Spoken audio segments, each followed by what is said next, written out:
Mpendwa wa msikilizaji na mtazamaji wa vipindi vyetu, karibu katika masomo ya kesha la asubuhi lenye kichwa Muinue Yesu juu. Hivyo hapo ulipo kaa usibanduke, nikusihi tu makinika nasi hadi tamati. Piga panana ya makelele, Yesu yuaja tena. Ipaza sauti, imba sana.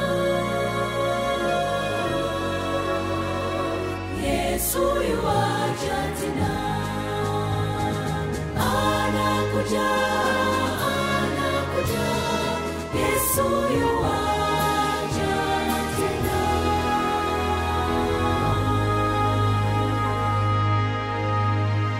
Na ikiwa ni Juni 21, kumtazama Kristo.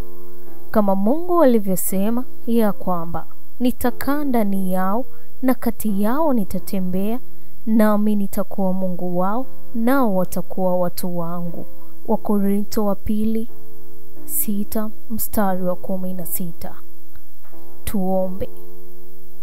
Asante Baba Mungu kwa asubuhi njema. Tunajikabidhi kwako tunapojifunza maandiko yako matakatifu.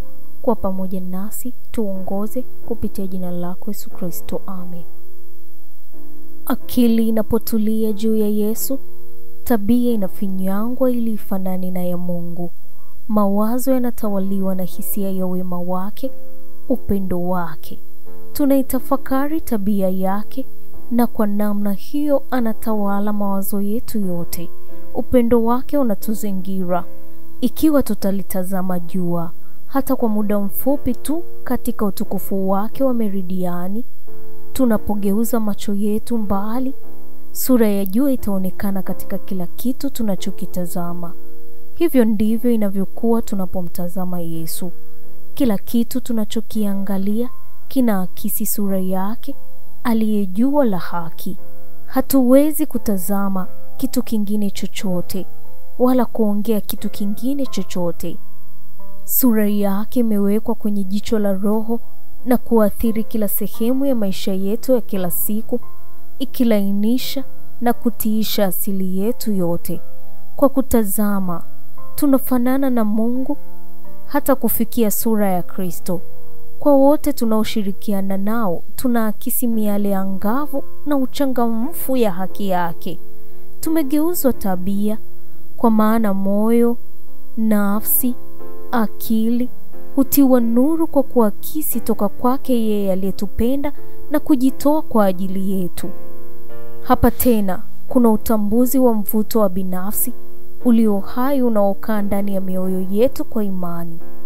Maneno ya maagizo yake yanapokuwa yamepokelewa na kututawala, Yesu anakuwa kwetu uwepo wa kudumu, akiongoza mawazo, nia na matendo yetu. Tunakuwa tumejazwa na mafundisho ya mwalimu bora kabisa kupata kufahamiwa na ulimwengu, hisia ya uwajibikaji wa kibinadamu na ushawishi wa kibinadamu hutoa tabia katika mitazamo yetu ya maisha na majukumu ya kila siku. Yesu Kristo ni kila kitu kwetu, wa kwanza, wa mwisho na aliye bora katika kila kitu. Yesu Kristo, roho wake, tabia yake hufanya kila kitu kuwa kizuri. Ni msingi muhimu wa muundo halisi wa utu wetu wote. Maneno ya Yesu ni roho, tena ni uzima. Hatuwezi tena kuitumainia nafsi. Sio sisi tunaoishi tena, bali Kristo aishi ndani yetu. Naye ndiye tumaini la utukufu. Nafsi imekufa, lakini Kristo ni Mwokozi aliye hai. Tukidumu kumtazama Yesu, tunaakisi sura yake kwa wote wanaotuzunguka. Lazima tutakoma kufikiria juu ya maudhi yetu au hata kuyazungumza, kwa maana picha ya kupendeza zaidi huvutia macho yetu. Upendo wa thamani wa Yesu anakaa ndani yetu kwa neno la ukweli. Utasoma Testimonies to Ministers and Gospel Workers, kurasa wa 388 hadi 390. Tunao mwito mkuu katika Kristo Yesu. Tunaiendeleza mbele kazi kubwa na takatifu na Mungu anamuita kila mmoja wetu kuinua kiwango chake machoni pa ulimwengu huu na kwa ulimwengu wa mbinguni, kwa uweza wa Bwana Yehova ambaye ndani yake mna nguvu ya milele. Utasoma Testimonies to Ministers and Gospel Workers ukurasa wa 388 hadi 390. Pia utasoma ukurasa wa 386. Huu ni mwisho wa somo letu la Juni 21, kumtazama Kristo. Tufumbe macho tupate kuomba. Asante Baba kwa somo hili zuri. Asante kwa kutufundisha ni jinsi gani tunaweza kukutazama wewe katika mienendo na tabia yetu. Tunakuhitaji utuongoze kupitia jina lako Yesu Kristo. Amen. Barikiwa nami mwaka 2025 katika masomo haya.